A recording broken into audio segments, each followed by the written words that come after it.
어떤 국제적인 동향과 북한과 미국 그런 이제 주요 국가들의 입장에 대해서 이제 좀 설명을 하고요. 그다음에 이제 북한이 어떤 대남 정책을 가지고 있고 내부적으로 어떤지, 그리고 그다음에 이제 또 안에서는 우리 통일 정책으로서의 정부가 어떤 정책을 가지고 있는지. 근데 굉장히 분야가 많습니다. 그래서 그걸 다 할 수는 없고요. 네, 그 중에서 좀 핵심적인 걸 중심으로 해서 설명을 드리고 또 궁금하신 거 질문을 대답하는 걸로 그렇게 한번 해보겠습니다. 이제 화면이 자 이제 보시면요, 여기 이 코로나 상황부터 좀 설명을 드리는 게 좋을 것 같습니다. 그래서 코로나 상황을 보시면은 전 세계의 이제 코로나 상황인데요.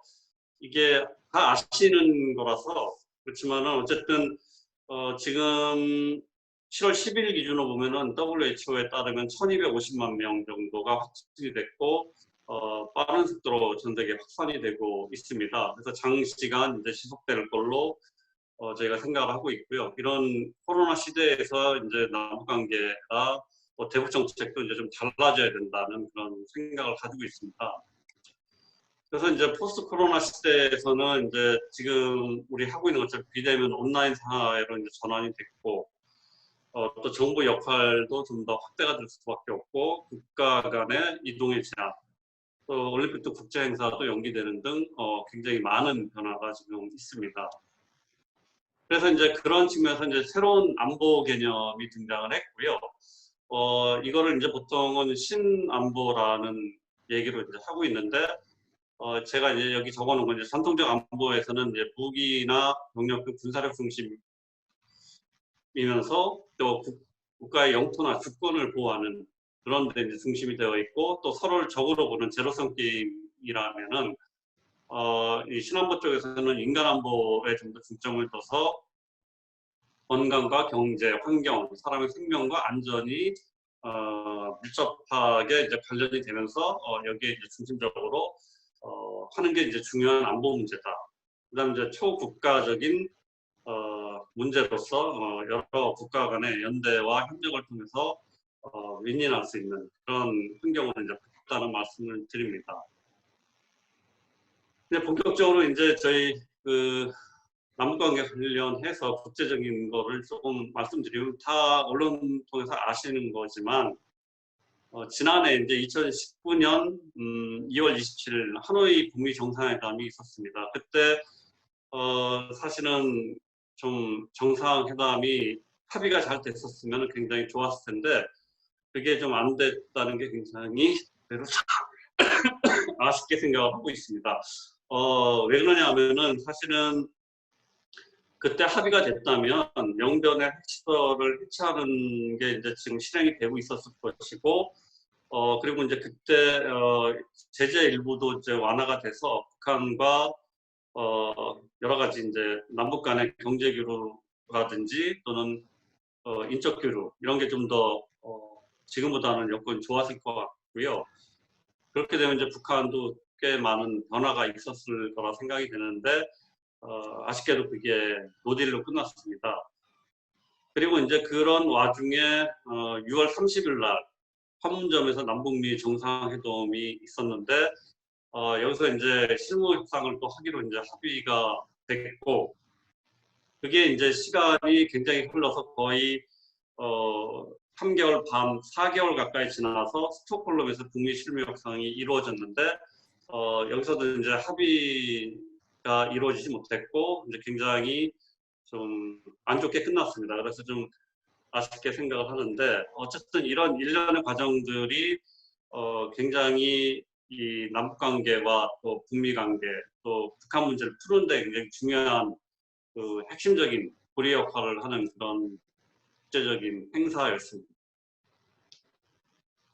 그래서 이제 뭐 북미 간의 입장 차이 또 남북 간의 입장 차이 여러 가지가 있는데 특히 이제 핵 문제는 북미 간의 입장 차이가 중요합니다만 북한은 보면은 실무 협상을 정상회담을 위한 징검다리라고 이제 보고 있고요. 미 측에서는 이 실무 협상을 통해서 실질적인 비핵화 모드면을 마련하는 게 중요하다. 이런 입장을 가지고 있습니다. 그다음에 이제 비핵화 초기 조치 관련해서도 북한은 영변부터 하겠다는 입장이고, 미 측은 영변도 중요하지만 전체 핵 활동에 대해서 중단을 하고 추가적으로 플러스 알파를 더 해야 된다. 그런 입장을 가지고 있습니다. 그리고 이제 상응 조치 관련해서 안전 보장과 제재 완화 이런 부분에 대해서도 이제 서로 견해차가 있고요. 그리고 이제 이런 국제적인 상황 하에서 이제 북한이 최근에 이제 우리 대남 여러 가지 이제 동향들이 있었습니다. 이것도 뭐 언론 통해서 많이 보셨는데, 일단은 김여정이 이제 6월 4일 날 담화를 대북전단 살포 관련해서 이제 문제 제기를 하는 담화를 발표했고, 그래서 연락 채널을 6월 9일 날 차단을 하고, 그다음에 개성에 있는 남북 공동 연락사무소를 6월 16일 날 폭파를 하면서 소위 북측 주장으로 대적 보복 계획이다 이렇게 주장을 하면서 그런 실체 행동을 했었습니다. 그러면서 이제 총 8번의 담화를 발표하면서 북측 입장을 계속 밝혀왔고요. 그런 담화 중에 이제 총참모부는 구체적인 군사행동 계획을 이제 발표하면서 개성 금강산에 부대를 배치하고 철수한 지피에 군대를 다시 재정비하고 군 경계 근무를 강화하겠다. 그와 동시에 대남 전단을 살포하고 확성기를 다시 설치하겠다고 발표를 했고요. 그러면서 실제로 이제 전단을 만들고 또 확성기도 설치를 하고 있었습니다. 그런 와중에 6월 23일 날 김정은 주재 당 중앙군사위 예비회의에서 대남 군사행동 계획을 보류한다고 전격적으로 발표하면서 우리 남한에 대한 비난 표현도 좀 자제를 하고 비난도 중단하고 또 설치 확성기도 다시 철거를 하는 그런 전면적인 또 그 입장을 바꾸는 또 그런 행동을 했습니다. 그러면서도 김영철 부위원장은 이제 우리 측 태도에 따라서 이런 보류 계획을 제고할 수 있다 이런 입장을 또 밝히면서 우리가 이제 어떻게 하는지를 좀 지켜보겠다 하는 그런 입장을 밝힌 바가 있습니다. 그래서 이러한 이제 대남 관계와 아까 그 현황에서 이제 남북 관계 현황을 이제 남북미 삼각관계 현황을 보면요, 남과 북의 이제 그 금년 초까지는 그래도 분위기가 괜찮았습니다. 그래서 김정은 위원장 코로나 극복 응원하는 그런 메시지가 있었고 또 대통령도 감사의 뜻을 전달을 했습니다만 좀 전에 말씀드렸듯이 6월 이후에 이제 북한이 굉장히 강경한 입장을 나와서 현재 소강 국면을 가지고 있는 상태고요. 북미 간에는 그 트럼프 대통령이 3월 달에 방역 협조 의향을 전달을 했고, 그다음에 이제 최근에 이제 비건 그 부장관이 방한을 해서 북미 간 협상 의향이 있다는 걸 공개를 했습니다. 그리고 이제 트럼프 대통령은 정상회담도 할 수 있다 이런 원론적인 입장이긴 하지만 그런 입장을 밝힌 바 있습니다. 어쨌든 간에 이제 우리 한미는 모두 대화 노력을 하겠다는 그런 입장을 가지고 있고요. 그렇지만 이제 북한의 기본적인 입장을 봐서는 한반도 문제를 해결하기 위한 동력은 좀 낙하된 거 아닌가 그렇게 생각을 하고 있습니다. 결국은 이제 그렇게 된 이유는 알다시피 그 미국은 이제 트럼프 대통령이 이번 10월달 선거가 있기 때문에 미국의 입장과 또 내년도에 이제 어떤 행정부가 들어설지 아니면 또 트럼프 행정부가 계속 이어질지 북한은 이제 그런 걸 봐야 되기 때문에 북한으로서도 좀 상황을 좀 관망하면서 판단을 해야 되는 그런 상황인 것 같습니다. 그래서 현재 국면에서 좀 앞으로 나가기가 좀 어려운 그런 국면이라고 할 수가 있겠습니다. 그리고 이제 북한의 동향입니다. 먼저 방역 관련해서 살펴보면은 1월 24일 날 국가 비상 방역 체계를 선포하면서 북중 간의 국경을 봉쇄하면서 하는 강도 높은 차단과 방역 조치를 단행을 했고요. 그러면서도 감염자는 없다라는 입장을 계속 견지를 하고 있습니다. 다만 이제 의학적 감시 대상자에 대해서 격리 조치를 한다든지 또 순차적으로 격리를 해제하는 그런 활동을 하고 있습니다만, 어쨌든 북한에 이제 좀 환자가 있지 않겠냐 이렇게 이제 좀 뭐 추정도 하지만 어쨌든 공개적으로 북한이 확인해 준 건 없고, 또 실제로 북한은 내부에 굉장히 체제 통제가 잘 되고 있기 때문에 아무래도 이렇게 많이 확산되지는 않았을 거다라는 판단을 하고 있습니다. 그다음에 이제 북한의 경제 동향입니다. 지금까지 보면 대북 제재로 이건 어디까지 추정치라서 정확한 수치는 아니지만 어쨌든 2017년과 18년 연속해서 GDP 마이너스 성장이 지속되고 있는 걸로 이제 한국은행이 추정을 하고 있고요. 그래서 17년에는 마이너스 3.5%, 18년에는 4.1%, 그다음에 19년은 아직 나오지 않았지만은 19년은 오히려 더 마이너스 성장이 더 높아지지 않을까 그런 생각을 하고 있습니다. 그다음에 17년 이후에 무역액이 급감하고 적자가 확대되고 있으면서 또 북중 무역도 급감을 하고 있습니다. 그래서 금년에 5월 달에 이제 북중 교역을 보면은 지난해 대비 77% 급감한 6,300만 달러를 기록을 했고요. 또 그 전달 4월 달에는 2,400만 달러로 지난해 대비하면 90% 급감을 했습니다. 그래서 굉장히 많은 그 북중 교역이 중단이 되고 또 그 감소가 됐다는 걸 알 수가 있고요. 특히 이제 코로나로 인해서 국경을 봉쇄했기 때문에 북한 주민의 생활과 경제 활동 전반에 어려움이 가중되고 있는 걸로 이렇게 판단을 하고 있습니다. 그리고 이제 세관과 항구 등 제한적으로 개방하고 있기 때문에 굉장히 좀 어려움이 있고요.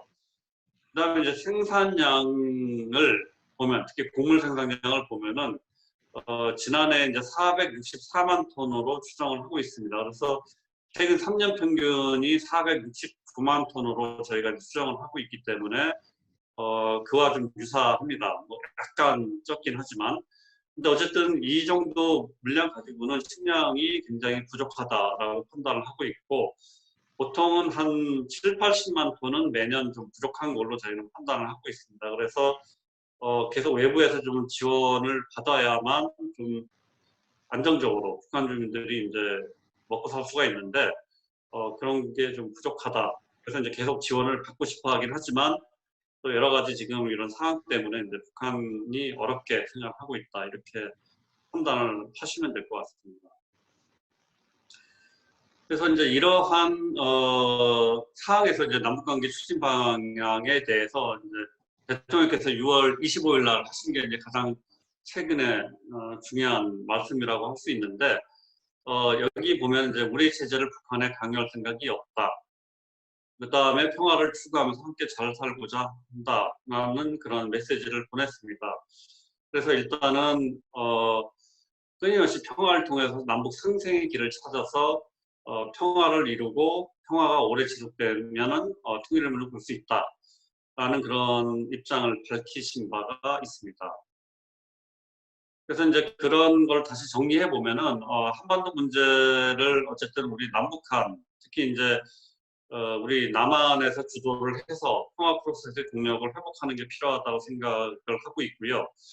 그다음 남북 모두의 최대 현안인 코로나19를 매개로 활용을 해서 인간안보 분야 아까 설명드렸던 협력을 토대로 경색된 남북 관계를 전환할 필요가 있겠다. 그리고 이제 협력의 점진적이면서도 제도화를 통해서 평화 경제를 활력을 제고하고 전통적인 안보 위협까지 해소하는 그런 게 좀 필요하다고 생각을 합니다. 그래서 이제 아까 얘기한 거 조금 다시 돌아가서 이제 구체적으로 인간안보 분야에서 협력을 어떤 걸 할 수 있는지 봤을 때 저희는 일단 기본적으로 포괄적으로 보건의료 협력이 필요하다라는 생각을 가지고 있습니다. 그래서 그 보건의료 협력을 할 때 원칙을 가지고 해야 되는데 그 세 가지 원칙이 상호 협력을 통해서 그다음에 지속적으로 협업을 통해서 뭐 민간과 지자체까지 포함해서 하는 그런 걸 생각을 하고 있고요. 그런 원칙하에 감염병을 공동으로 대응하는 체계를 구축하겠다는 거고요. 그다음 백신, 신약 개발 등 기술 협력도 좀 같이 하면 좋겠다. 그런 생각을 가지고 있습니다.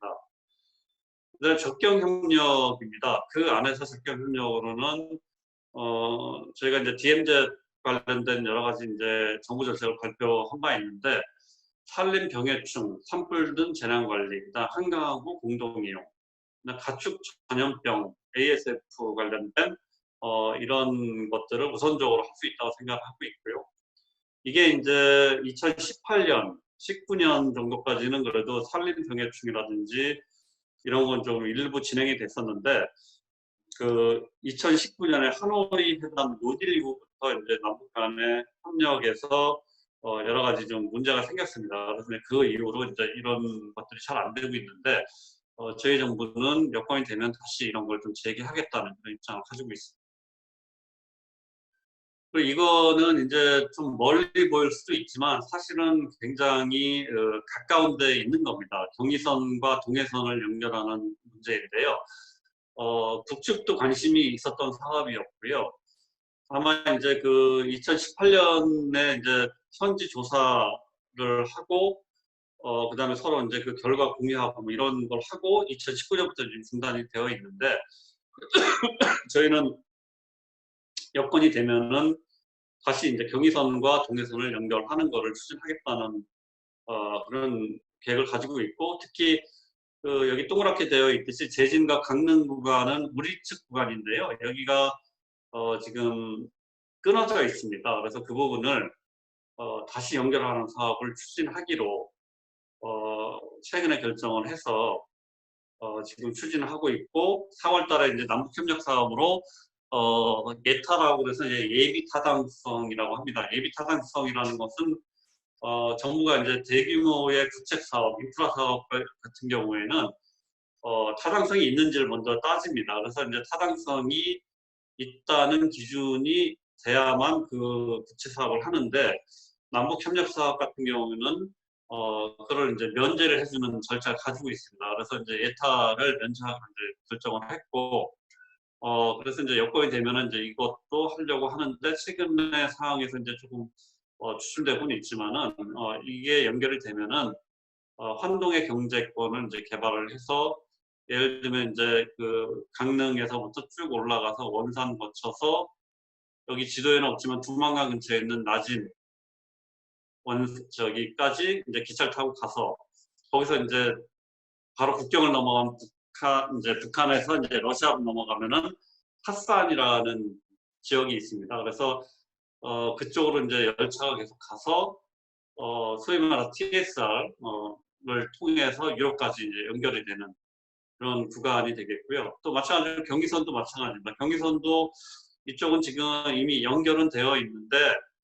그 북측 구간에 굉장히 철도가 좀 낙후가 되어 있습니다. 그래서 그 부분을 개량하든지 아니면 뭐 새로 만들어주든지 또는 개선하든지 뭐 여러 가지 방법이 있는데 그 부분에 대해서 이제 하기로 남북 간에 합의가 되어 있지만 이제 현재 안 되고 있는데 이런 부분도 좀 같이 하겠다는 그런 입장을 가지고 있습니다. 그다음에 이제 DMZ 국제평화지대화 사업으로 유네스코 등 세계유산 등재하는 문제, 판문점과 개성을 평화협력지구로 만드는 문제, 지뢰 제거하는 문제 이런 것들을 우선적으로 하겠다는 그런 입장을 가지고 있습니다. 그래서 사실 제가 서울에 있을 때는 통일부에 있으면서 이제 DMZ 국제평화지대와 관련된 TF 단장을 했었습니다. 그래서 단장하면서 제가 하는 일 외에 이제 별도로 이제 이 TF 단장을 맡아서 유네스코 세계유산 등재 문제, 그다음에 판문점과 개성의 평화협력지구를 만드는 문제, 지뢰 제거 이런 부분에 대해서 기초적인 계획을 만들어 놓고 왔고요. 그래서 한 5가지, 6가지 사업으로 추진하는 계획을 만들어 놨습니다. 다만 이제 지금 북한이 호응이 없기 때문에 일단은 우리 측 구간에서 할 수 있는 것부터 먼저 하겠다는 그런 계획을 만들어서 현재 추진을 하고 있습니다. 그리고 이제 이 부분은 이제 지도를 통해서 보시면 되겠지만은 저희가 이제 DMZ 평화지대화 차원에서 이 DMZ 구간에 재작년에 이제 GP 일부 이제 상징적으로 이제 철거를 하고 그쪽에 이제 평화의 길이라는 길을 만들어서 일반 국민들이 DMZ 구간에서 평화롭게 좀 가볼 수 있는 그런 길을 좀 만들었습니다. 어쨌든 이 라인을 통해서 우리가 이제 여러 가지 국제 평화시 대화를 할 수 있는 그런 사업을 계획을 가지고 있고요. 지금까지는 이제 공개하기는 어렵겠지만은 이제 앞으로 좀 더 진도가 나오고 국제적 호응이 있다면은 그쪽에다가 여러 가지 시설도 만들고 예를 든다면은 뭐 국제적인 뭐 평화 대학 또 유엔 대학 뭐 이런 것들도 좀 생각을 하고 있습니다. 그래서 그런 부분도 이 DMZ 지역에다가 만들고 또 DMZ 평화 생태공원 같은 뭐 그런 컨셉의 개념도 지금 생각을 하고 있고 또 이 파주 쪽으로 통해서 하는 그쪽은 이제 개성과 연관된 그런 지역으로 좀 이렇게 개발을 하고 그다음에 이제 이쪽에 고성군 쪽은 이제 금강산과 또 연계해서 하는 뭐 그런 사업들을 좀 생각을 하고 있는데요. 어쨌든 그런 부분도 이제 조금 여건이 좀 더 좋아지면 지금 저희가 준비해 놓은 걸 가지고 하려고 합니다.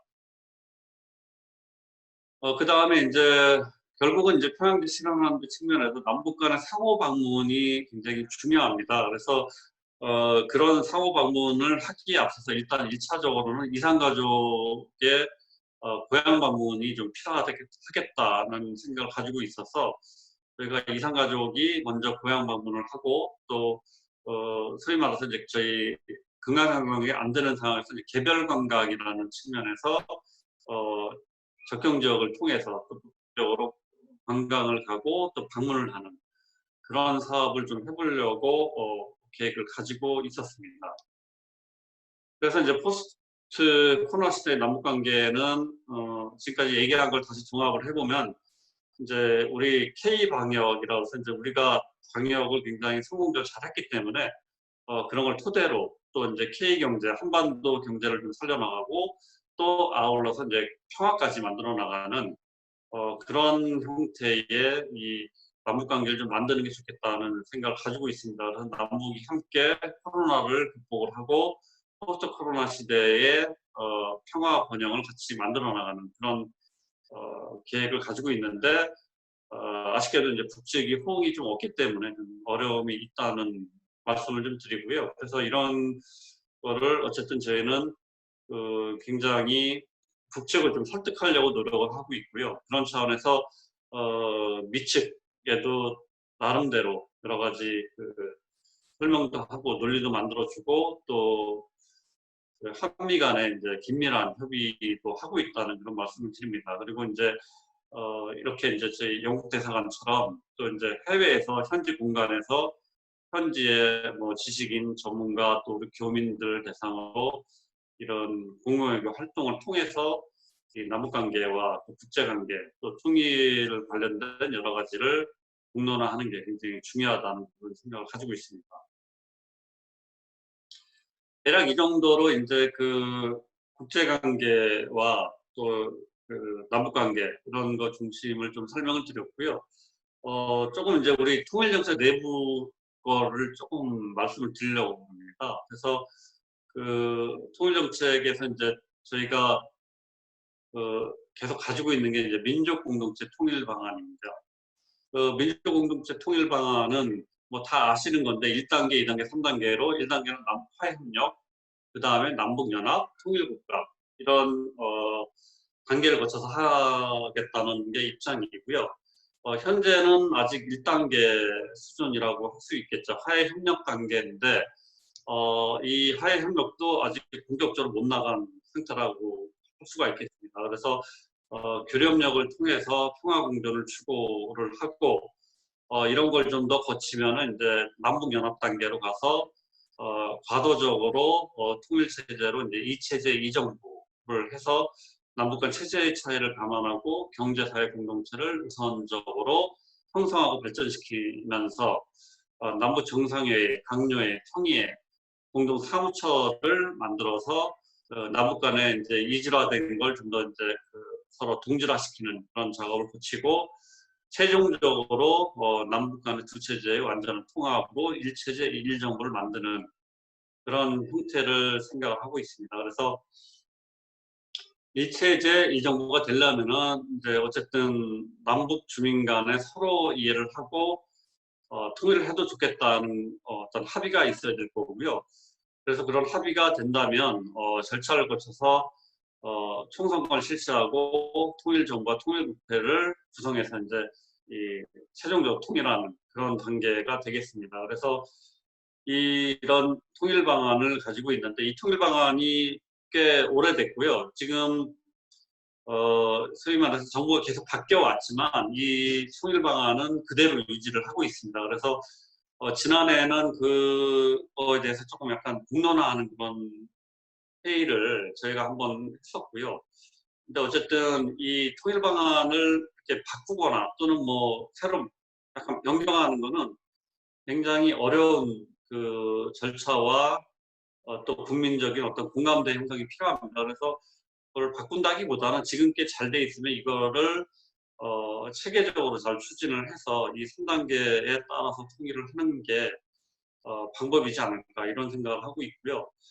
최근에 듣기로는 민주평통에서 이 통일 방안 관련해서 또 뭐 한번 토론도 하고 의견도 달라 뭐 이런 얘기를 했다고 제가 들었는데 이게 이제 옛날 2000년에 그 정상회담 하면서 이 통일 방안과 또 이제 북측의 방안과 이제 서로 좀 유사하다 뭐 이런 의견도 있으면서 약간 논란이 있었습니다만 어쨌든 지금 북한은 이 통일 방안에 대해서 그렇게 뭐 많은 의견을 가지고 있지는 않습니다. 왜냐하면은 이 북측이 예전에 이제 그 연방제를 주장할 때는 북측의 나름대로 이제 자기들 주도로 통일을 할 수 있다 이런 약간 자신감도 좀 있었고 그래서 이제 그런 걸 가지고서 이렇게 했던 거라 생각이 되는데 지금은 아무래도 이제 뭐 남북 간의 국력 차이라든지 여러 가지 차이가 많이 나기 때문에 북한이 주도해서 통일하기 좀 어려울 거라고 생각이 됩니다. 그러다 보니까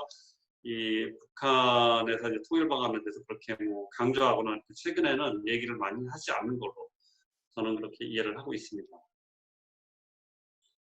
그다음에 이제 통일 국민 협약이라고요. 이거는 이제 정부가 계속 바뀌면서 관찰을 해보니까 이 정부의 대북 정책, 남북 관계 관련된 정책이 계속 바뀌어 왔습니다. 그러다 보니까 아까 얘기했듯이 통일 방안 자체는 바뀌지 않았는데 그 정부가 바뀌면서 이제 약간 그 북한을 보는 시각과 또 북한에 대한 대응 방식이 좀 바뀌다 보니까 계속 이렇게 바뀌면은 좀 안 되겠다 하는 그런 관점에서 이 어떤 국민들과 합의할 수 있는 어떤 통일에 대한 어떤 그 기본적인 입장을 좀 만들면 좋겠다. 그런 입장들이 많이 있었고요. 그래서 이제 이번 정부에서는 그런 측면에서 국정과제로 통일국민협약이라는 걸 한번 만들어 보자라는 국정과제가 생겼습니다. 그래서 그게 이제 2017년부터 이제 추진을 해왔는데요.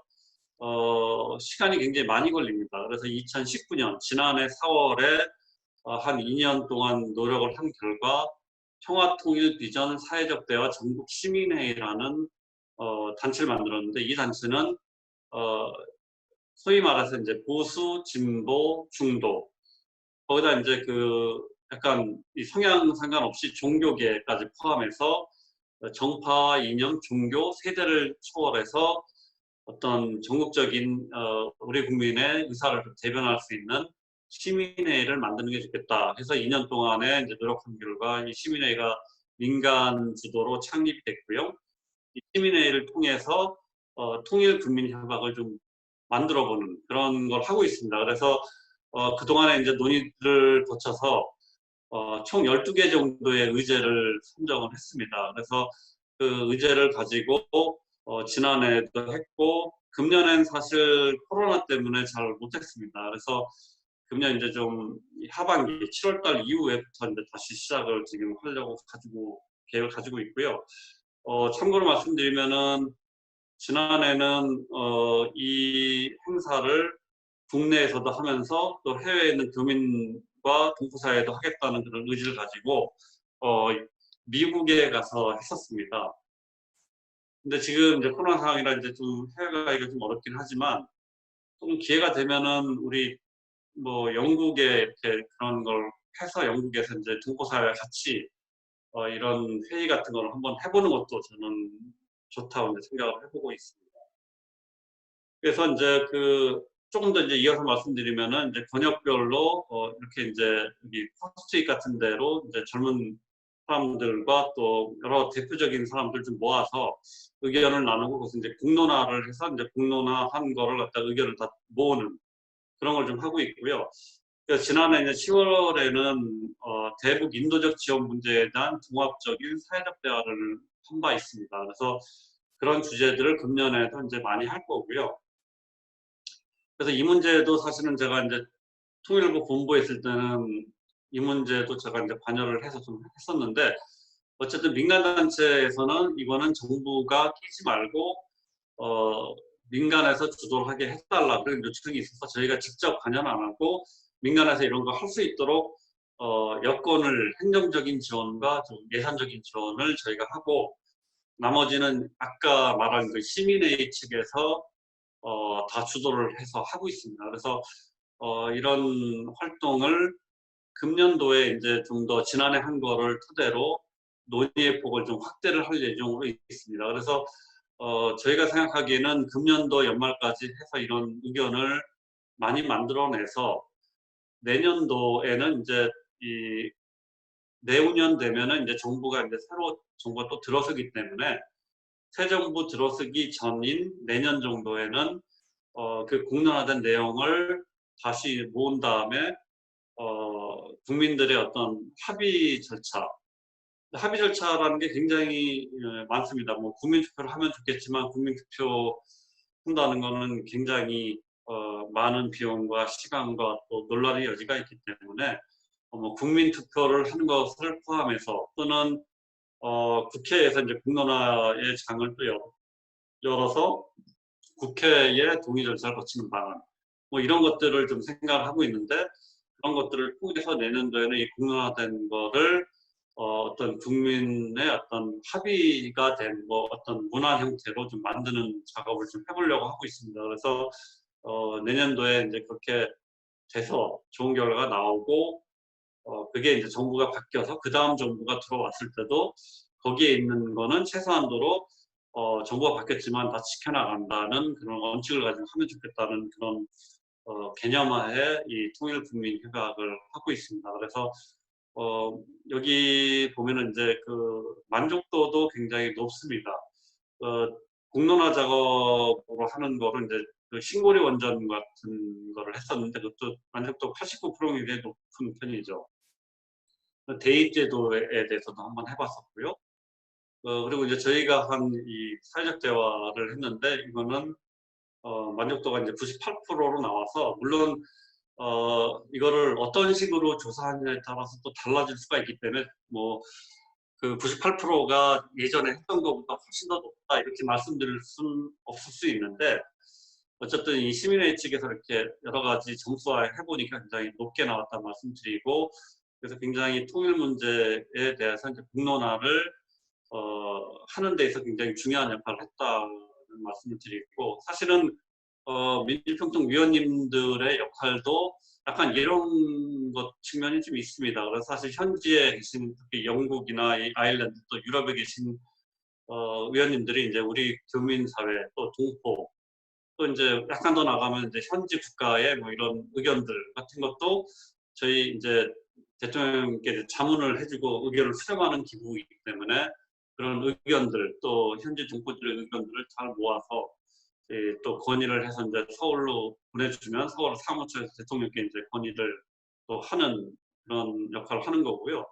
그래서 그 평통에서 활동할 때 이런 통일국민협약에서 하는 이런 활동도 벤치마킹을 해서 지역협의회에서 그런 활동을 해도 괜찮을 것 같다 이런 생각을 저는 하고 있고요.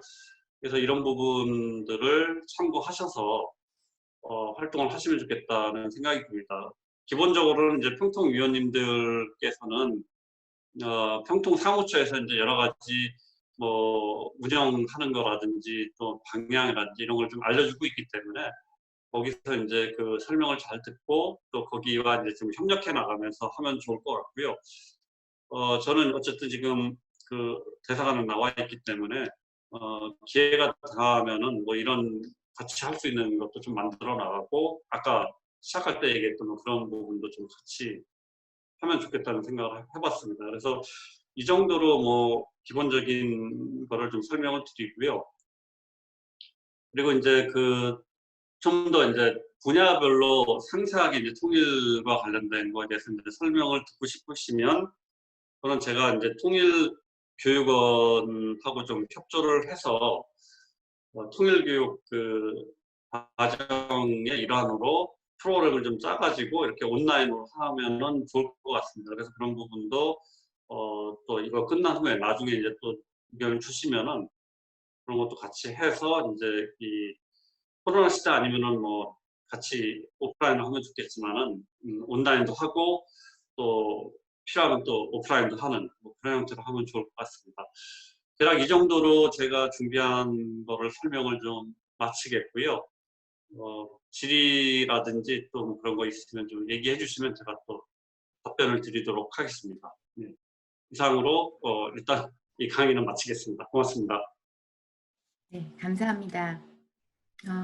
지금 질문을 채팅창에 남겨주시면 그 채팅창에 남겨주신 질문을 바탕으로 저희가 의견을 이렇게 답변을 받으려고 하는데요. 네, 공사님 그러면 화면 쉐어 이제 정지해 주시면 감사하겠고요. 네, 감사합니다.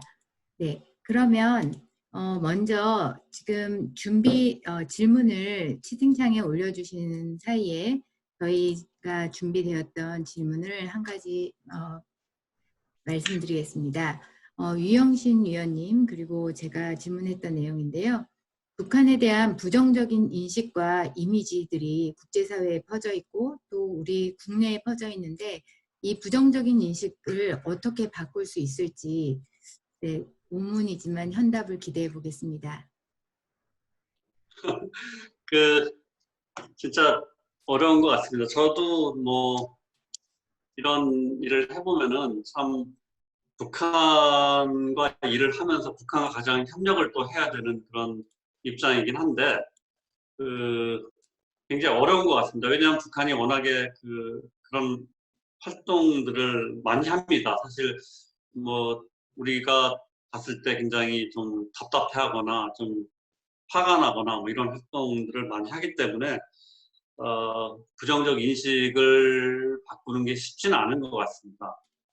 결국 이제 부정적 인식을 바꾸려면 북한 스스로가 이제 노력을 해서 스스로 이제 국제사회와 이쪽으로 나오면서 이제 바꿔나가는 게 필요하다는 생각이 들고요. 물론 이제 그런 부정적 인식을 바꾸는데 우리 한국 정부도 노력을 해야 되겠고 또 이제 이 현재 있는 공간을 통해서 이제 공공외교 측면에서 북한에 대한 인식을 이제 좀 바꿀 필요는 있는데 어쨌든 기존의 인식은 굉장히 북한이 여러 가지 나쁜 행동을 많이 하는 그런 체제로 인식이 되고 있기 때문에 그걸 좀 바꿔나가는 데 많은 시간이 걸리는 것 같습니다. 그래서 쉽지는 않지만 저희가 이제 계속 노력을 해야 되겠다는 말씀을 드리고 또 결국은 이제 우리 한국 정부가 좀 더 주도해서 북한이 이런 국제사회의 룰을 잘 지키는 형태로 나오게 하면서 또 이제 북한에 대한 인식을 바꾸는 게 필요하다고 생각합니다. 그래서 그게 이제 결국은 2018년에 남북 간의 정상회담 또 북미 간의 정상회담 이런 걸 통해서 사실은 북한에 대한 인식이 꽤 좋아졌다고 생각을 했습니다.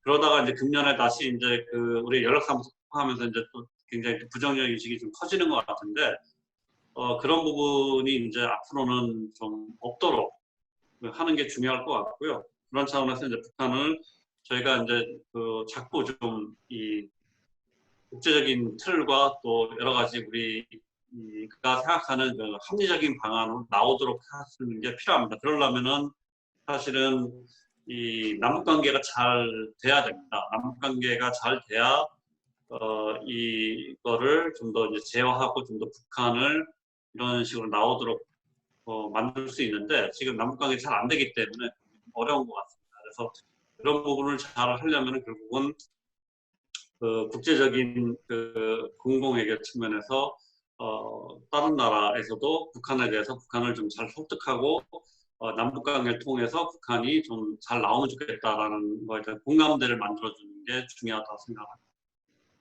네, 대답이 감사합니다. 됐는지 모르겠습니다. 네, 감사합니다. 그리고 민주평통 학습분과의 신은주 위원님께서 질문을 올리신 것이 있는데요.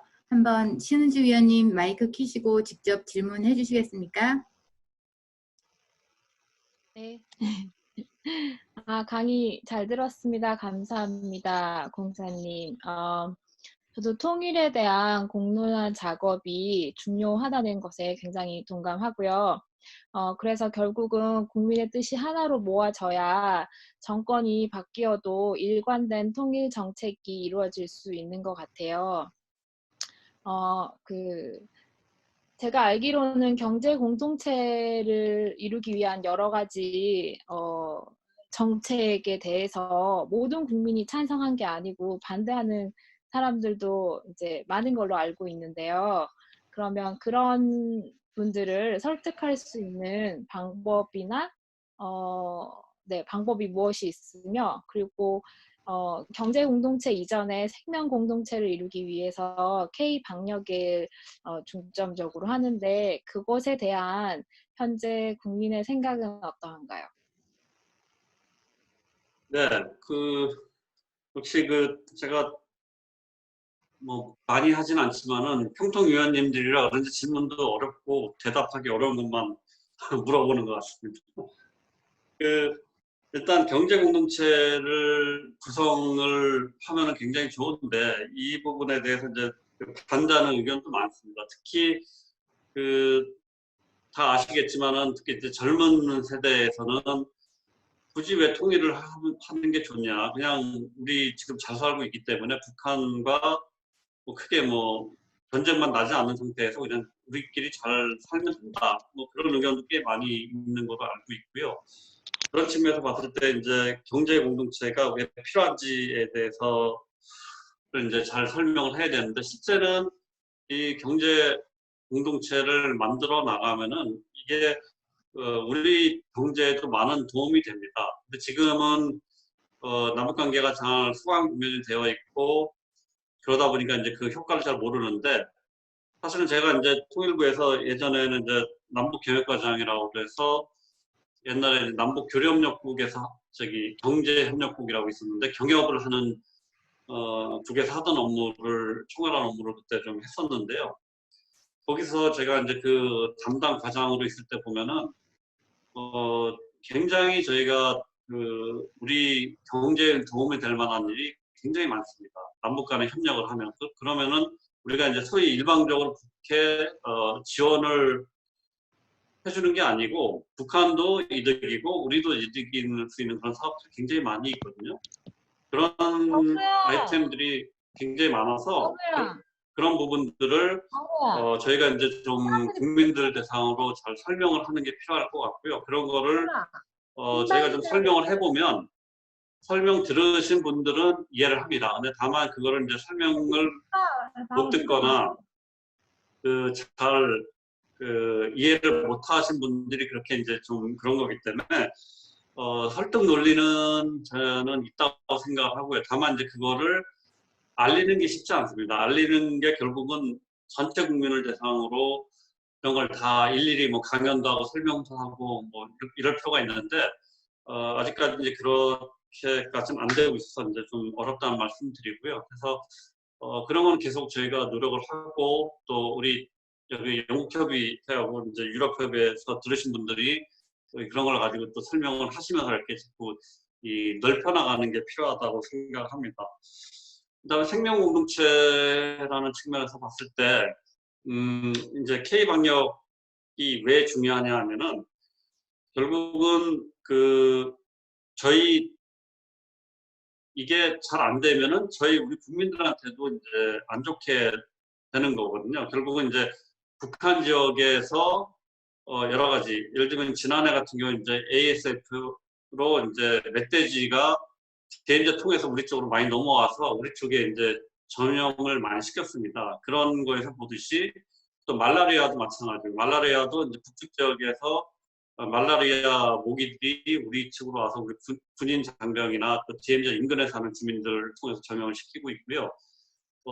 그렇듯이 저희가 이제 협력을 해서 북한 지역의 그런 거를 없애주면 그게 결국 우리한테 전염되는 걸 또 막을 수가 있기 때문에 우리한테도 굉장히 도움이 되고, 그래서 그런 부분에 대해서는 우리 국민들도 반대하지는 않는 것 같습니다. 왜냐하면은 결국은 우리한테 도움이 되는 그런 사업이라고 생각이 됩니다. 그래서 그런 사업들이 굉장히 많습니다. 그래서 그런 것들을 같이 해야 되는데, 북한 입장에서는 그게 큰 자기들한테 도움이 된다고 생각을 안 합니다.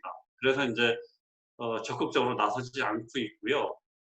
그래서 이제 관계가 좋을 때, 예를 들면은 뭐 좀 더 한 10년 전, 20년 전 그럴 때 이제 2000년대 그때는 뭐 말라리아 약품도 저희가 많이 주고, 제가 그때 경기도에도 약간 파견 가서 근무를 했었는데요. 어, 경기도에서 이제 말라리아 약품도 주고, 또 우리 대한민국 통일부에서도 이제 말라리아 약품을 WHO 통해서 이제 주기도 하고, 그런 사업을 제가 다 해봤습니다. 예전에 해봤는데, 저는 이제 북한에 이제 직접 가서 이제 경기도에 있으면서 같이 가서 이제 주고 해보면 북한 주민들 반응도 좋고, 당연히 뭐 좋겠죠. 그런 북한에 없는 약품과 또 그 질병을 이렇게 낫게 하는 그런 약품 주기 때문에 도움이 된다고 생각하고요. 근데 그런 것들이 굉장히 많습니다. 그래서 그런 것들을 저희가 하나하나 발굴을 해나가는 게 중요한데, 북한은 그거보다는 체제 중심이기 때문에 지역에 약간 좀 조그맣게 도움되는 것보다는 북한 전체적인 큰 틀에서의 어떤 체제에 안정이 되고 체제에 도움이 되는 걸 먼저 원합니다. 그래서 그런 거를 좀 먼저 해주기를 원하기 때문에 이런 방역에 대해서는 조금 더 소극적인 거 아닌가 그런 생각이 들고요. 그래서 그런 부분도 조금 남북 간의 관계가 좀 더 개선이 되면은 이제 같이 이제 포괄적으로 지원이 되면서 북한과 협력할 수 있는 게 생길 거라고 생각합니다. 네, 다음 또 감사합니다. 네, 다음으로 한희영 평통 스칸디나비아 지회장님께서 올려주신 질문이 있는데요. 한희영 위원님, 한희영 회장님, 마이크 켜시고 질문 부탁드립니다. 네, 안녕하세요. 민주평통 북유럽협의회 스칸디나비아 지회 한희영입니다. 저는 지금 핀란드에 있고요. 오늘 강연 정말 준비해주신 영국협의회 장돈순 협의회장님, 그리고 허준영 간사님 정말 감사드립니다. 제가 지금 평소에 늘 궁금하게 생각하던 점이, 저는 이제 평통위 위원이 된 지 지금 18기에 이어서 이번에 19기 두 번째 활동을 하고 있는데요. 평소에 늘 궁금했던 점이 이제 민주평통 영국협의회뿐만 아니라 유럽 내에서 나아가서 전 세계의 민주평통, 그리고 또 다양한 기관 단체들이 자유와 평화를 향한, 특히 한반도의 자유와 평화를 향한, 그리고 남북 통일을 향한 정말 수많은 과제들을 안고 다양한 활동들을 오랜 시간 동안 제가 아는 범위 내에서는 정말 지난 70년 남북 분단이 된 이후로부터 꾸준히 해오고 있는데, 지금 저희가 하고 있는 이 활동들이 정말 소위 힘이 빠지거나 지치지 않게 할 수 있게끔 성과를 볼 수 있는 그런 어떤 현실적으로 이런 활동들이 한반도의 평화나 나아가서 통일에 영향력을 어느 정도 줄 수 있다고 보시는지, 제가 감히 이승신 주 영국 강사님의 질문을 드려보겠습니다. 네, 좋은 질문인데 참 대답하기 어려운 질문 같습니다. 그 내용 자체가 굉장히 포괄적이기도 하고 약간 구체적이지 않긴 한데요. 제가 생각하기에는 이 통일 문제라는 건 굉장히 저희가 해야 할 일이 너무나 많습니다. 그러니까 분야별로도 많고, 또 우리 대한민국, 한국에서도 많고, 또 전 세계에서도 우리 교민사회에서 할 일들이 굉장히 많은데요. 그런 측면에서 봤을 때, 이제 여기 영국협의회나 유럽협의회나 여기에 계신 분들도, 현실적으로 이제 활동을 해서 해야 될 일이 많은데, 특히 이제 외교적 관점에서 봤을 때는 이 북한에 대해서 이 유럽 지역 국가들이 그렇게 우호적이진 않습니다. 그러니까 뭐 당연히 북한이 우호적인 활동을 하지 않았기 때문에 우호적이지 않은 게 당연하다고 저도 생각을 하고 있고요. 다만 이제 보면은 이제 북한의 비핵화 문제라든지 또 비핵화를 하면서 이제 제재 완화 문제라든지 이런 부분에 대해서 굉장히 좀 뭐랄까 좀 강경한 입장을 가지고 있습니다. 사실 유럽 지역 국가의 대부분들이. 근데 이제 사실은 저희가 이제 통일 문제를 푸는 데 있어서 강경한 입장과 원칙적 입장을 갖는 건 맞지만 또 이 북한을 설득해 나가려면은 남북 관계를 좀 우리가 앞세워서 이렇게 비핵화와 같이 병행을 하지만 이 남북 관계를 통해서 할 수 있는 여지가 많다는 거를 알리는 게 되게 중요하거든요.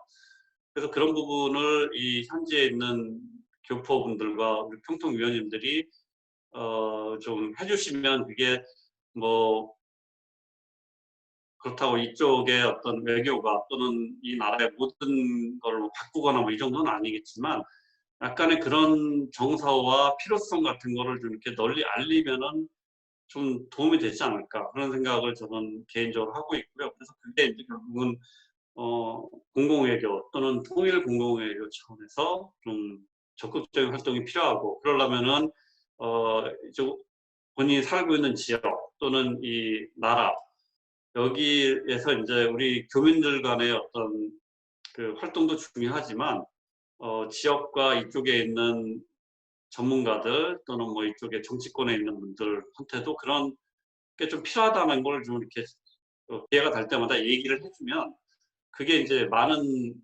변화가 생긴다고 저는 생각을 합니다. 그래서 무조건 이제 북한과의 관계를 활성화하는 게 나쁘지는 않다는 거를 좀 이해할 필요가 있는데 그런 걸 좀 잘 모르는 그런 분들도 있고 모르는 국가 또는 이해를 잘 못하는 국가도 많이 있다는 말씀 드리고요. 그래서 그 저희가 이제 통일부에서 이제 해외 출장을 가끔씩 가는데 그 가서 이제 어떤 이런 거를 그쪽 전문가들하고 설명을 해보면 실제로 이분들이 잘 모릅니다. 이 북한의 입장과 그다음에 이 남북관계 상황 잘 모르는데 그런 거는 이제 저희가 그렇다고 매번 뭐 전 세계를 순회 공연하듯이 다닐 수는 없으니까 그때 이제 하는 거에 만족할 수밖에 없지만 여기 평통위원님들이 이제 그런 역할을 조금 기회가 되면 해주면은 저는 큰 도움이 될 거라고 생각합니다. 네, 이상입니다. 네, 답변 감사합니다. 한충일 그 청년문과장님께서 질문하신 게 있는데요. 한충일 위원님 질문 부탁드립니다. 네, 먼저 훌륭한 강연 정말 감사드립니다, 공사님.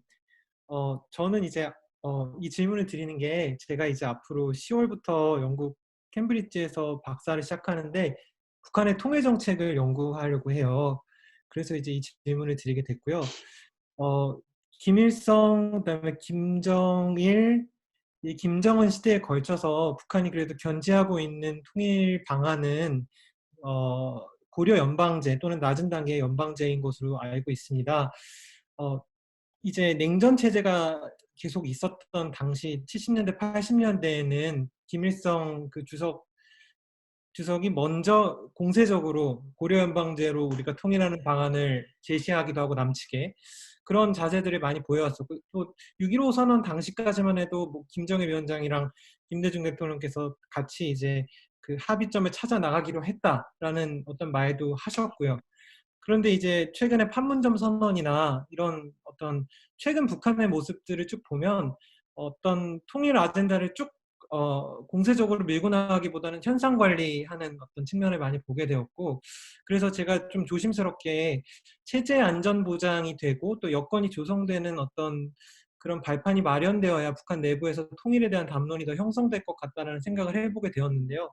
공사님께서는 지금 북한이 과거에 비해서 통일이라는 어떤 담론에 좀 소극적인 자세를 취하고 있다고 생각하시는지 또 그런 어떤 북한 내부에서도 통일을 지도부 차원에서 통일을 좀 진지하게 준비하고 있다고 보시는지 좀 의견을 얻고 싶습니다.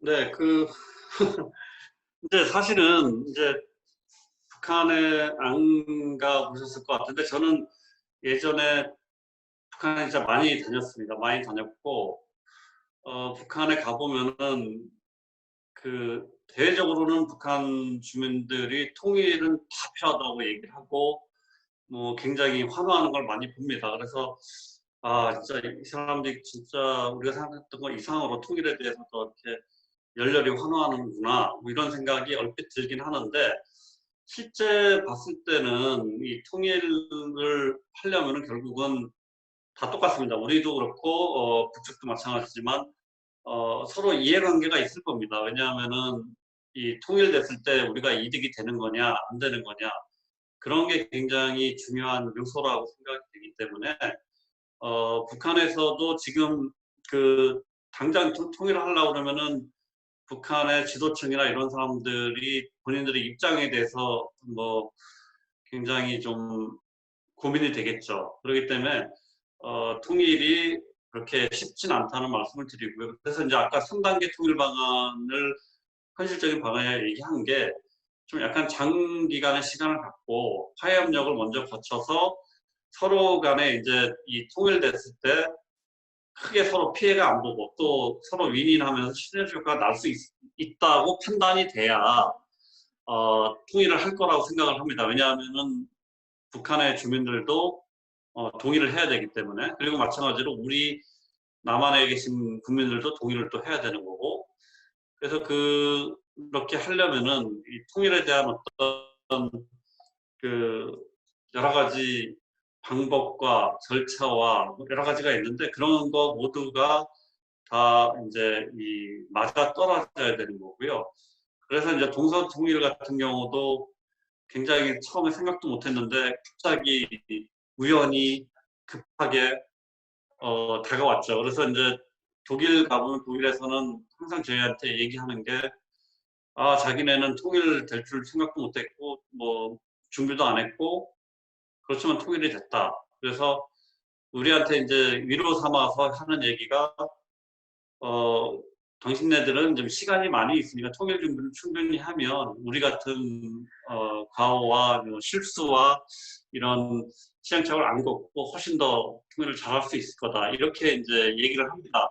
물론 이제 그 말이 사실이 될지 아닐지 이거는 저희로서도 좀 지켜봐야 되지만 또 한편 맞는 말도 있는 거죠. 준비를 많이 하면은 통일해서 어떤 여러 가지 뭐 시행착오라든지 어려움 또 경제적인 격차 이런 거를 좀 최소화시켜서 할 수 있다는 측면에서 굉장히 중요하다 생각을 하고요.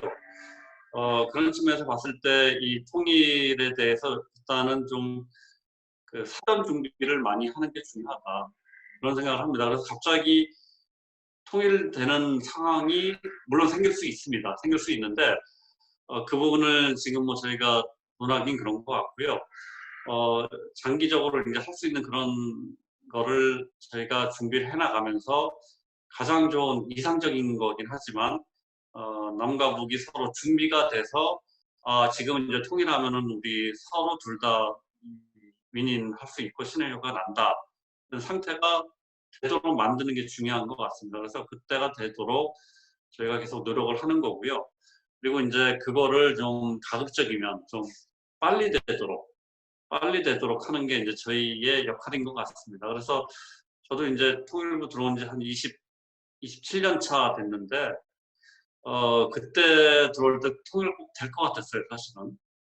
90년대 초에. 그래서 좀 있으면 통일 될 수도 있겠다.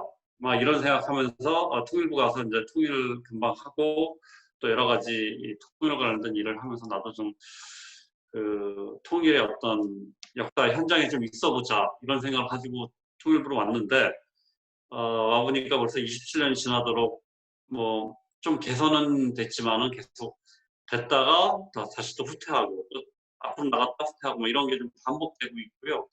그리고 또 좋은 게들도 가끔씩 있었지만 그걸 저희가 다 놓친 것 같습니다. 그래서 그런 통일의 문이 열렸다가도 놓치고 그러고 있기 때문에 그런 문이 열렸을 때 문이 닫히기 전에 그 통일의 문을 우리가 열고 들어갈 수 있도록 노력을 하는 게 중요한 것 같습니다. 그래서 그런 거를 이제 우리가 굉장히 준비를 해야 되고 북측에서도 뭐 대외적으로는 통일이 필요하다고 생각하고 통일되면 좋겠다고 생각하겠죠. 그렇지만 통일이 됐는데 자기들 체제와 또 지금 그 체제를 유지하고 있는 그 권력층 있는 사람들이 나한테 피해가 오면 또 안 될 거라고 생각하기 때문에 그게 또 이해가 상충됩니다. 그래서 그런 부분을 종합적으로 보면서 이제 준비를 해야 되고요. 그렇기 때문에 굉장히 통일이 어려운 것 같습니다. 그래서 이제 박사과정 가신다고 하니까 제가 그 우리 대사님께 메일 보낸 거 저한테 전달해서 제가 봤어요. 그리고 홍충일 위원이 어떤 분이신가 봤는데 오늘 여기서 만나서 반갑고요. 앞으로 또 뭐 그런 거 있으면은 또 개인적으로 저한테 전화 주시면 제가 또 별도로 또 설명을 드리고 여기서 또 너무 길게 갈 수는 없으니까 이 정도로 설명을 마치겠습니다. 또 질문 있나요? 네, 지금 질문이 많이 올라온 많아요? 상태라 어떻게 지금 질문을 앞으로 3개만 더 받아도 될까요? 좋습니다. 뭐 하는 김에 다 하죠. 뭐. 네, 그러면 대답이 근데 뭐 제가 이렇게 잘 네. 하는지 모르겠어요. 너무 감사합니다. 그러면 먼저 우리 김도원 위원님께서 질문하신 내용이 있는데요. 네, 김도원 위원님 질문 부탁드립니다.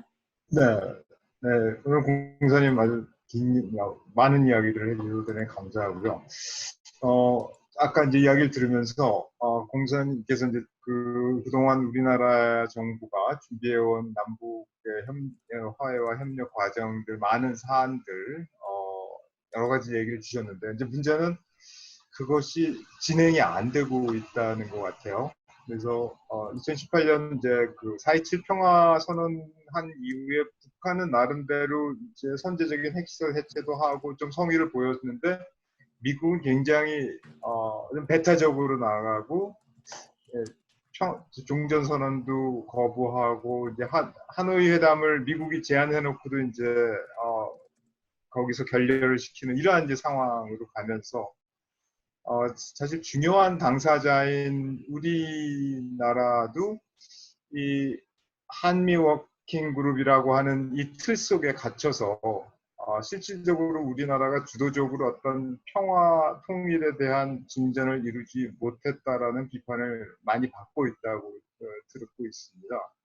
그래서 이제 최근에 청와대, 통일부 그리고 국정원 등 외교안보 라인이 대폭적인 이제 인사 개편도 있었고 이런 변화를 보이려고 하고 있는 것으로 이해는 하고 있는데 통일부에서 보시는 이 한미 워킹그룹의 문제가 뭔지 그리고 과연 이 틀을 아까 이제 제시하신 많은 우리의 그 협력하려고 했던 그런 아이디어들이 이런 한미 워킹그룹의 틀을 뛰어넘고 할 수 있는 것인지 또는 그 틀을 그러니까 한미 워킹그룹이라는 틀에 매이지 않고 할 수 있는 건 뭔지 그런 이야기들을 좀 공사님께 듣고 싶습니다.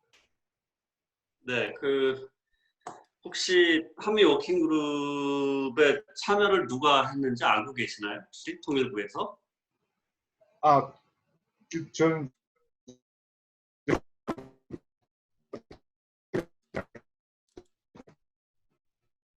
네, 소리가 잠깐 안 들리는 것 같은데.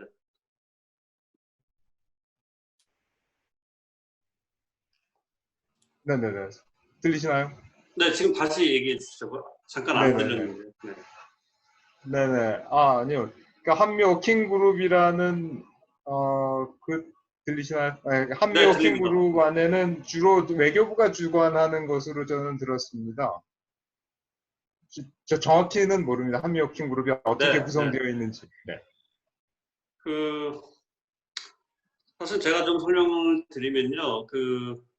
한미 워킹그룹에서 통일부에서 제가 참여를 했고요. 그래서 제가 이제 사실은 잘 압니다만 그거를 또 뭐 구구절절히 다 설명을 해주기는 좀 어려운 점은 있습니다. 근데 어쨌든 그런 건 있어요. 이제 북측에서는 이제 워킹그룹을 통해서 이게 결국 우리 한국 정부가 미측과 모든 걸 협의해서 미측 입장대로 소위 말해서 이제 주체적인 어떤 그런 의견 없이 한다 뭐 이런 주장을 하고 있고요.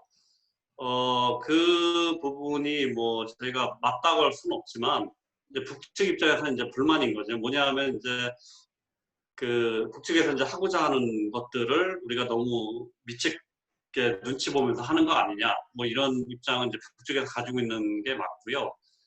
근데 그렇지만은 이제 현실적인 측면에서 봤을 때 우리가 굳건한 한미 동맹을 기치로 하고 있고 또 지금까지 그렇게 이제 저희 한국 정부는 한미 동맹을 가장 중요한 이제 정책으로 가지면서 지금 살고 있고 또 이제 한미 동맹이 만약에 좀이라도 흐트러지면은 아시다시피 국내에서 굉장히 많은 그 논란이 있고 또 혼란이 조성이 될 거라는 것도 잘 알고 있을 겁니다. 그래서 저희가 이 워킹그룹이라는 것을 만든 게 이제 언제냐 하면은 18년이죠. 18년 이제 가을 연말 직전에 이제 만들어졌는데 그때도 이제 이 남북 간에 그때 여러 가지 이제 대화도 있고 뭐 협력 사업도 있고 뭐 그러다가 그 지금 이제 국제적인 제재 문제가 아시다시피 있거든요. 근데 그 제재가 굉장히 강력합니다. 강력하고 분야도 많고 또 그다음에 이제 미국의 독자 제재도 있습니다. 독자 제재는 어떠냐 하면은 미국의 독자 제재는 세컨더리 보이콧이라고 해서 미국이 제재라는 틀을 해놨는데 그거를 안 지키면은 그 당사자뿐만 아니고 거기에 연관된 상자까지도 미측에 의해서 이제 제재를 받도록 되어 있습니다. 그게 굉장히 무서운 제재고요. 만약에 이제 그런데 만약에 우리나라 대기업이든 어디 하나가 걸리면은 굉장히 큰 문제가 됩니다. 우리 국가 경제에도 큰 문제가 되고, 근데 이제 실제 그런 부분에 대해서 이제 그 우리 국민들이나 뭐 잘 모를 수 있어요. 실제 그게 얼마나 큰 파급 효과가 있는지. 그래서 이제 너무 이제 그런 거 무시하고 해도 되는 거 아니야 그런 의견들을 주시는데 현실적으로는 그런 거를 무시하면 안 되고 저희가 좀 잘 지켜야 된다는 말씀 드리고요. 그러려면은 한미 간의 이제 긴밀한 공유와 협력이 필요하다고 볼 수가 있습니다. 그런 면에서 워킹그룹이 그런 점에서 굉장히 역할을 했다. 그런 말씀을 드리고요. 근데 어쨌든 그런 거를 그 밖에서 보기에는 통일부가 너무 좀 소극적으로 하는 거 아니냐. 네. 그렇지만은 그런 건 이제 균형 감각을 가지고 또 우리 경제와 또 우리 한미 동맹에도 문제가 되지 않도록 하면서 또 우리가 해야 되는 일을 해야 되기 때문에 그런 걸 감안해서 하다 보면 조금 북한 입장 또는 이제 북한이 아닌 뭐 일반 외부에서도 너무 이게 좀 잘 진도가 안 나가고 뭐 속도가 늦어지고 뭐 이런 거 아니냐 이런 문제 제기를 하는 분들도 꽤 있는 걸 제가 알고는 있는데 현실적으로 그런 걸 다 감안을 해서 해야 되는 거고요.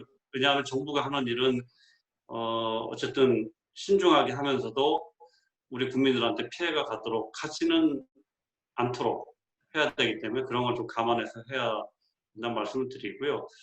그리고 그만큼 아시다시피 뭐 미국이 굉장히 중요한 역할을 하는 국가이고 또 그렇기 때문에 우리가 미측과 긴밀하게 공조하면서 하는 거는 필요합니다. 다만 이제 그 정도의 차이는 있을 겁니다. 이게 이제 어느 선에서까지 그런 협력을 하고 어느 선에서 안 해도 되는지 이런 부분은 이제 제가 할 수 있는 문제는 아니고요. 그거는 이제 좀 더 이제 위에서 정무 라인에서 좀 더 이제 그 결정을 해주면 거기에 따라 할 수는 있겠지만 어쨌든 정부 입장에서 그런 걸 다 감안해서 신중하게 해야 된다는 거는 아주 명확하고요. 그런 건 좀 감안해서 이해를 해주시는 게 좋겠다는 거를 제가 말씀을 드립니다. 조금만 추가로 질문드리면 그 언론 보도에 의하면 사실 우리가 추진하려고 했던 모든 계획이 다 한미 워킹그룹에서 이제 그 미국의 반대에 의해서 특히 이제 지금의 미국 정부는 이제 네오콘이 중심이 돼서 진행을 하고 있습니다. 그래서 뭐 얼마 전에 있었던 볼턴의 회고록에서 보면 자기가 고의로 방해했다라는 얘기를 할 정도로 노골적으로 지금 반대를 하고 있는데 그러면 이 한미 워킹그룹이라는 틀 속에서 우리가 그 어떤 일을 하려고 하면 아무것도 진행이 안 되는 거 아닙니까 결국? 그것을 극복할 수 있는 방법은 있습니까? 일단 한미 워킹그룹이라는 게 그냥 이름이 그래서 그런 거지 사실은 워킹그룹이 없었어도 뭐 기존에도 한미 간에는 서로 협력을 하면서 이제 하고 있었던 거고요. 다만 이제 그게 이제 일종의 그런 거를 약간 막는 채널 아니냐 뭐 이렇게 이제 오해가 되고 있는데 그런 건 아니라고 생각을 합니다. 그리고 이제 볼턴 회고록 저도 봤고요. 볼턴 그러니까 미국도 마찬가지입니다. 우리 한국도 마찬가지지만 그 미국도 그 안에서의 뭐 진영이 있는 거고 이 남북관계와 뭐 이런 거에 대해서 이해관계가 다르거든요. 다르니까 남북관계 빨리 잘 됐으면 좋겠다는 의견을 가진 부류도 있고 또 반대의 부류도 있고 그러니까 이제 그거를 저희가 잘 활용을 해야 됩니다. 결국은 그런 거는 그쪽에도 있는 거고 우리도 있는 거기 때문에 우리가 이제 기회도 잘 맞아야 되는 거고 그래서 그런 부분은 이제 결국은 이제 우리가 이제 미측을 설득을 하면서 또 실무적으로 할 수 있는 게 있고 약간 좀 더 고위층에서 할 수 있는 게 있는데 그런 거를 이제 잘 배합을 해서 설득을 하고 이제 저희가 이제 필요로 하는 거를 해야 되는 그런 상황이라는 말씀드리고요. 기본적으로 워킹그룹이 문제가 있기보다는 지금의 전반적인 상황에서 이제 이 남북관계가 나가기 어려운 그런 측면이 있는 거죠. 사실은 아까 얘기했듯이 그 하노이 회담이 합의가 됐으면은 어떻게 됐을지 한번 생각을 해보시면 금방 이해가 됩니다. 왜냐하면은 하노이 회담에서 합의가 돼서 북한의 이제 영변 시설을 이제 제거하기로 되고 또 그다음에 그에 따른 상응 조치로 제재 완화가 일부라도 됐다면 그 제재 완화된 거 가지고 남북 간에 할 수 있는 게 많았겠죠. 근데 그거를 지금 못하고 있는데 그 제재가 안 풀려서 그런 거거든요. 저는. 그러니까 이제 워킹그룹이 그거를 막는 게 아니고 제재가 막고 있는 거죠. 엄밀히 말하면. 그럼 그 제재가 풀리면 되는데 그 제재가 풀리려면 북한과의 또 그 합의가 돼서 비핵화 문제 해결이 되고 그게 서로 같이 나가야 되는데 그게 안 되고 있는 겁니다. 그래서 그렇게 이해를 해주시면 되고요. 그리고 이제 간단하게 말해서 한미 간의 입장을 완전히 무시하고 우리가 할 수는 있죠. 그러니까 예를 들면 미측이 뭐 예를 들면 반대한다. 반대하는 뭐가 있다. 또는 미측이 가지고 있는 제재도 우리는 무시하겠다. 할 수는 있습니다. 할 수는 있는데 그러면 그 후가로 이제 국제 유엔의 제재라든지 또는 미측의 제재로 인한 세컨드리 보이콧 이런 거로 우리 기업이라든지 뭐 그걸 하는 그래서 그 제재에 저촉이 되게 되면은 생각지도 못하는 훨씬 더 큰 문제가 생깁니다. 그래서 그런 거를 감안해서 저희가 이제 신중하게 하는 거고요. 그러니까 결국은 문제는 워킹그룹이 아닌 거죠. 워킹그룹이 아니고 지금 그 남북 간의 협력을 할 수 있는 그 체제가 지금 안 갖춰진 거죠. 그래서 이제 사실은 10년 전에만 해도 이런 제재가 없었습니다. 제재가 없었을 때는 뭐 그렇다고 해서 뭐 남북 관계 좋았냐? 뭐 그것도 아니죠. 아시다시피 그 제재가 크게 지금 같은 그런 제재가 많이 없었던 2000년대 초반 DJ 정부에서 정상회담 하고 나서 그때도 계속 근데 뭐가 안 됐어요. 왜 안 됐냐면은 뭐 우리만의 문제가 아닌 북한 문제도 많죠. 북한이 또 통일 없는 주장을 많이 하거든요. 그러기 때문에 그런 것도 감안을 해서 저희는 이제 해야 되는 거고 또 일방적으로 북한이 원하는 걸 들어줄 수는 없습니다. 그래서 그 결국 북한이 원하는 걸 들어주면서도 또 국제사회에서 이해를 해야 되거든요. 국제사회에서 이해 못하고 한국 정부가 왜 저렇게 하느냐 뭐 또 이렇게 해서도 안 되기 때문에 그런 걸 좀 종합적으로 감안해서 해야 된다는 측면에서 봤을 때는 워킹그룹이 문제가 아니고 어떤 지금 국면에서 뭐 제재라든지 또는 여러 가지 뭐 꼭 제재가 아니더라도 뭐 또 이렇게 합의하면서 제재 없이 할 수 있는 것도 있지만은 지금 국면에서는 뭐 제재에 해당이 안 돼도 할 수 없다 뭐 이렇게 판단하는 사업도 있거든요. 그런 걸 이제 종합적으로 본다면은 그게 워킹그룹의 문제는 아니다. 다만 우리가 이제 계속 한미 간의 관계는 지속하면서 가야 되기 때문에 그런 거를 또 유의하면서 또 신중하게 가면서도 또 우리가 이제 남북 관계에서 이제 좀 빨리 또 나가야 될 건 나가야 되는데 그런 부분은 이제 여러 가지를 종합적으로 고려해서 하고 있다는 그런 말씀을 드립니다. 네, 네, 감사합니다. 그리고 이제 다음으로 아일랜드 코크의 심영보 위원님께서 두 번이나 질문을 주셔서 네, 심영보 위원님 질문 부탁드립니다. 선생님, 좋은 강연 감사드립니다. 질문 드리겠습니다. 영국에 망명한 북한 주민들이 있는 걸로 알고 있는데요.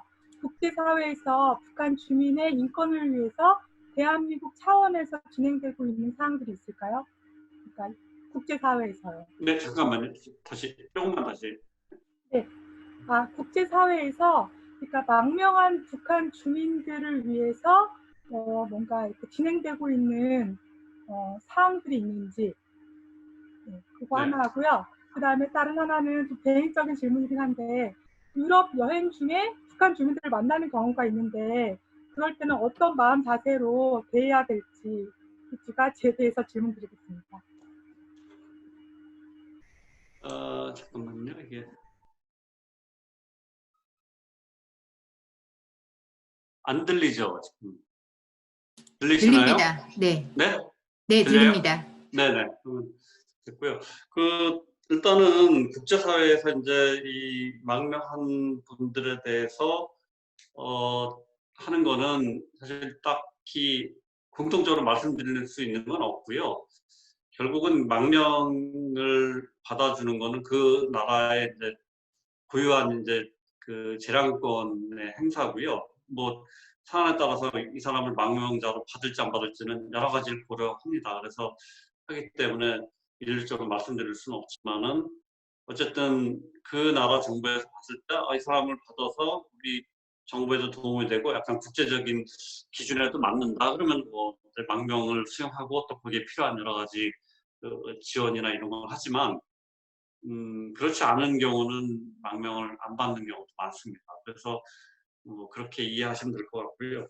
그다음에 이제 북한 주민들을 이제 해외에서 갑자기 만나면 이제 당황할 수 있겠죠. 근데 당황하실 필요는 없고요. 이제 지금 우리 교류협력법상에 따르면은 그 접촉 신고를 이제 해야 되는 거고요. 근데 그냥 우연히 지나가다가 뭐 이렇게 뭐 인사말 뭐 하고 지나가는 뭐 이 정도는 뭐 거기에 해당이 안 될 수 있는데, 그러니까 예를 들면은 저희가 예전에 유권해서 내린 거에는 식당 같은 데 가서 뭐 그냥 공사원이 가서 이렇게 뭐 갖다 주면서 말 한마디 한 거 이런 거는 뭐 이렇게 크게 문제는 없다.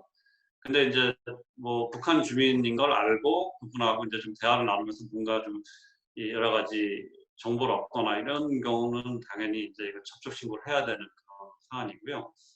다만 그것도 이제 교류협력법에서 이제 이번에 좀 개정하는 안이 뭐 확정은 안 됐지만 하여튼 그런데 좀 더 완화하는 그런 생각 가지고 있는 것 같고요. 어쨌든 기본적으로는 접촉을 해서 그렇게 무서워하거나 뭐 이럴 필요도 없고 그냥 똑같은 사람이고 편하게 하시고 본인이 판단해서 이게 이제 접촉 신고를 할 만한 내용이 있고 뭐 그런 접촉이었다. 그러면 이제 현지에 있는 공간에다 접촉 신고를 사후적으로 하시면 됩니다. 감사합니다. 마지막으로 질문 한 개만 더 받고 이제 마무리하는 걸로 하겠습니다. 마지막 질문 들어가기 전에 한 가지만 부탁드리고 싶은 거는 지금 참석하신 분들께서 본인의 이름을 리네임 하셔서 기기 이름이나 디바이스 이름이 갤럭시 이렇게 나오지 않고 본인 이름과 간단한 소속이 나올 수 있도록 리네임 해주시면 감사하겠고요. 다음으로 박진철 목사님 인 걸로 저는 기억하고 있는데요. 네, 질문 부탁드립니다. 네, 반갑습니다. 저는 13기부터 18기까지 영국 민주평통위원을 했던 박진철입니다. 오랜만에 모임에 참석하게 되어서 너무 반가운 그런 시간이었습니다. 특별히 우리 김훈 상임위원님과 또 장 회장님, 또 우 부회장님 이렇게 뵙고 해서 너무 감사합니다. 특별히 18기 때 논의되었던 통일 정책이 지금 어떻게 진행되고 있는가에 대한 업데이트에 대한 정보를 얻게 되어서 너무 감사합니다. 저희가 영국에서 살면서 보면 현지에 있는 지역 의원들과 만날 수 있는 그런 시간들도 많고 우리들의 의견을 개진할 수 있는 그런 루트가 잘 되어 있습니다. 한반도 평화를 위해서는 국제사회의 협력이 필요한 그런 상황에서 제가 알기로는 영국 정부가 유럽에 있는 스웨덴 정부와 함께 북한에 굉장히 가까운 그런 스탠스를 하고 있는 걸로 알고 있습니다. 현재 영국 정부가 북한에 대한 인식이 이전과 달라지고 있는지 아니면 같은 라인에 있는지, 그리고 과거에 활발하게 진행되었던 의원연맹 차원에서의 한영 그리고 영국과 북한 간의 교류는 활발하게 진행되고 있는지 현재 상황에 대해서 알려주시면 공사님께 또 한 번 더 감사의 말씀을 드리겠습니다. 네, 질문 감사드리고요.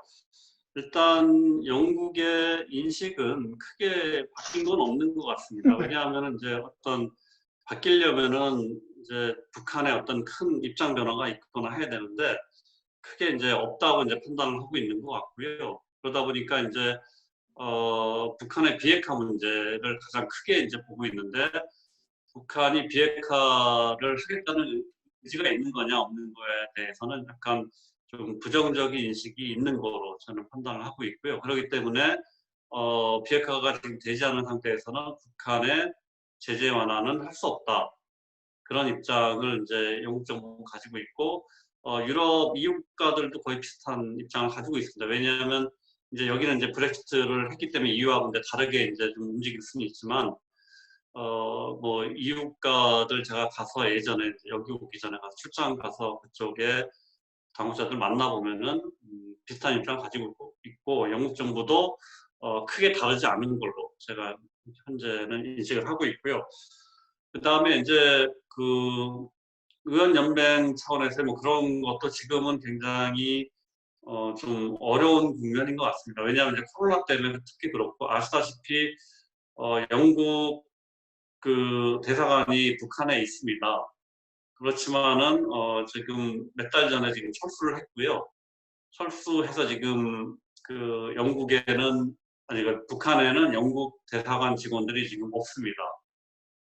철수를 한 이유는 이제 코로나로 인해서 대사관을 운영하는 게 좀 어렵다고 판단을 해서 지금 철수를 해 있는 상태고 물론 이제 현지에서 굉장히 좀 어려웠을 겁니다. 아마 그 예를 들면은 통제가 일단 심하고 대사관이나 그 집 근처를 못 나가게 동안 막았고요. 그다음에 밖에 나가서 뭐 생필품 사는 것도 좀 어려웠던 것 같아요. 그래서 그쪽에서는 이런 상황에서는 우리 외교관들한테는 보통의 이제 꼭 특례는 아니지만은 좀 활동의 자유가 보장이 되도록 되어 있는데 이제 비엔나 협약에 그런 내용들이 들어 있는데 그런 거를 이제 충족 못 시킨다고 판단을 한 것 같습니다. 그래서 일단은 그게 여건이 될 때 다시 돌아오겠다 그런 입장으로 해서 지금 현재 나와 있습니다. 그래서 그분들이 이제 다시 돌아가려면 아마도 북한이 이제 코로나 상황으로 인해서 조금 좀 더 그 통제가 좀 완화가 되면 다시 들어갈 거고요. 그렇게 되면 그때 그 이후에는 무슨 뭐 의원 연맹이든 뭐 다른 민간 교류든 이런 것도 할 수 있는데 현재는 좀 어려운 국면인 것 같습니다. 네. 네, 모든 그 질문과 또 답변 감사합니다. 사실 이렇게 보시면 아시겠지만 지금 지금 채팅창에 보시면 아시겠지만 많은 분들이 지금 그 질문들을 남겨주셨거든요. 그래서 이 부분에 대해서는 또 이승진 공사님께도 많은 참고가 되실 것 같습니다. 이것은 잘 제가 그 세이브해서 저희가 자료로도 사용하고 또 다음 그 강연에 답변할 수 있는 그런 자료로 만들도록 하겠습니다. 지금 이제 마치시기 전에 아까 마지막으로 질문하겠다고 하셨던 그 김훈 위원님, 김훈 상임위원님 계신데요. 잠시 마이크 키시고 질문은 아니고 아까 그 대신에 감사의 말씀을 대신해 주겠다고 말씀하셨는데 마이크 키시고 말씀하시면 됩니다.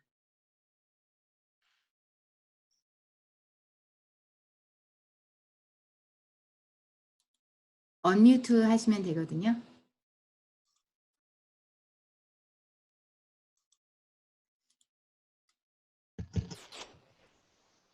제가 방법이 네, 잘 됐습니까? 네, 네, 됐습니다. 잠시만요, 네네. 상임위원님. 네, 상임위원님 말씀 들으시면서 채팅창에 본인들의 피드백을 남겨주시면 저희가 앞으로 강연을 준비하는 데 큰 도움이 되겠습니다. 네, 상임위원님 말씀. 예. 공사님, 오늘 저 휴일인데 이렇게 장시간 동안 정말 명강의 해주셔서 진심으로 감사드립니다. 그리고 또 우리 영국 그 19기 협의회 자문위원들 한 분 한 분의 질문 수준이 어느 협의회 못지않게 상당히 높은 수준이어서 매우 경의를 표합니다. 제가 12년 전 14기 협의회장을 했을 때 당시에는 이제 국정원 공사님이 저희 강연을 많이 맡아주셨는데 우리 공사님은 역시 통일부에서 오래 재임하신 덕분에 아주 그 통일 정책이라든지 향후 우리 남북 간의 그 나아갈 길을 정책적으로 잘 제시해 주셨고, 과거 그 공사님은 남북의 그 어떤 정세라든지 북한의 그 어떤 내용, 실질적 내용 이런 걸 많이 전해 주셨는데요. 특히 그 저희 14기 때는 대사관의 공사님들이 이런 강연 같은 거, 또 혹은 1박 2일 워크숍 같은 경우도 적극 참석해 주셔가지고 협의회 지원을 많이 해주셨습니다. 뭐 지원이라는 게 다른 거 있겠습니까? 좀 오셔가 좋은 말씀 해주시면 좋지. 그리고 또 저희가 14기 때 이제 설날 뭐 이렇게 추석 때도 뭐 북한 탈북동포들하고 같이 행사를 자주 했는데 그때도 공사님들이 꼭 참석해 주셔가지고 또 함께 해주셔서 격려도 해주시고 그랬습니다. 그래서 오늘 강연 잘 들었고요. 앞으로도 이런 좋은 기회를 만들어 주셨으면 고맙겠습니다. 감사합니다. 감사합니다. 네, 모두들 만나 뵈서 너무 반가웠고요. 네, 그 채팅창에 그 메시지 남겨주시는 동안 또 서로 인사하시고 이제 자유롭게 바쁘신 분들 계시면 자유롭게 떠나시면 되겠습니다. 감사합니다.